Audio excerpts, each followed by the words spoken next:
Darth Maul joins the Clone Wars lineup, released by Hot Toys. In this show, we look at posability, character likeness, and if it's worth the investment. This is Star Wars, a New Toy, a show where we talk about Star Wars collecting. Please like, comment and subscribe to stay in the Star Wars loop. So let's get into this, guys. So nearly every Star Wars fan would agree, the Clone Wars series directed by Dave Filoni is one of the best things to come out of Star Wars.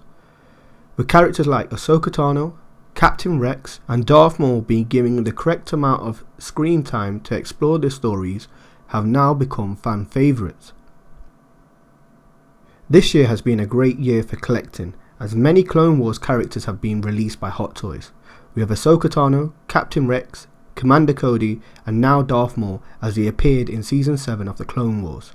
So now let me just say this straight out of the gate. But damn Hot Toys, why so much heat in 1 year? My wallet is under a lot of strain right now. So as we're looking at the Star Wars, the Clone Wars Darth Maul figure, the face looks pretty much like the one they used on Solo, slightly trimmed up. Looking through the pictures, I think this figure is awesome, and for me, Darth Maul in the Clone Wars was easily the best Darth Maul that we got to see on screen. I'm very excited for this figure. However, I think they've made a mistake by releasing so many Darth Mauls in a quick succession. We've had the Solo, the Phantom Menace, and now the Clone Wars. I think that's a lot of Darth Maul to take in, and collectors are now having to choose which one they prefer rather than buying all of them. I think the face definitely looks like the one from the Solo Darth Maul that we got from Hot Toys. Again, yeah, it's just slightly trimmed down. I'm not a big fan of that. I would have liked to see more of a Clone Wars feel to it, more of a chiseled look to his face. I know Hot Toys are going down the look of making the action figures or the collectibles very realistic, which I appreciate. However, having more space with sort of sagging skin, I'm not a big fan of that. I'd definitely say the figure does look like the Maul that we saw in the Clone Wars. However, they'd have to use the Solo face, like I've said. The costume or the outfit on Maul is perfect. I do like the weathering to the mechanical legs. Yeah, I think it's quite nice. It's quite subtle, not too harsh, but it still gives it that worn look. And the use of mixed media, I don't see the costume restricting the figure in any way. I think the articulation is going to be pretty good on this figure. Yeah, maybe the shoulder pads, but I do believe they come off because in the next picture, Maul is topless, which I would, if I buy this figure. I'm still deciding. I will let you know at the end of this video.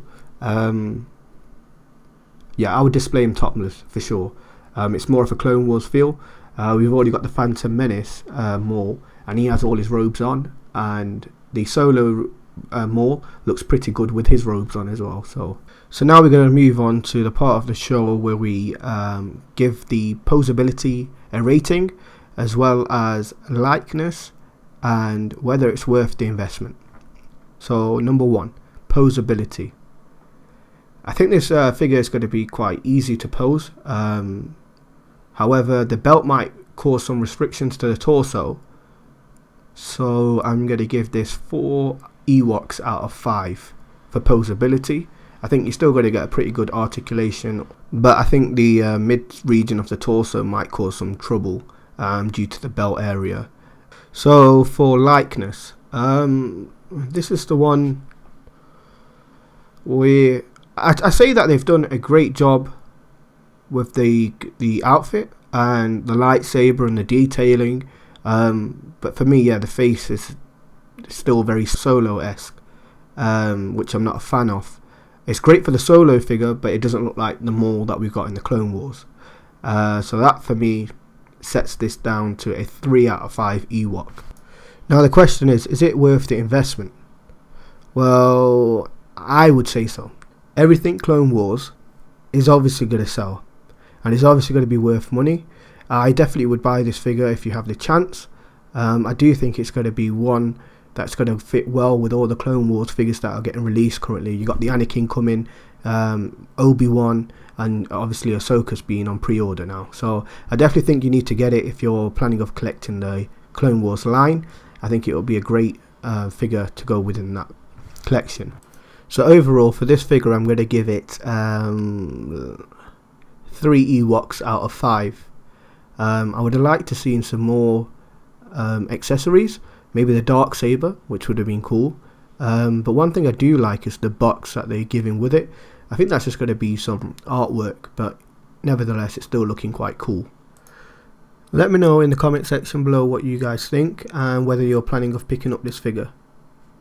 May the force be with you. Thanks for watching Star Wars A New Toy. If you like this video, please subscribe to Star Wars Loot. This is the way. This is the way.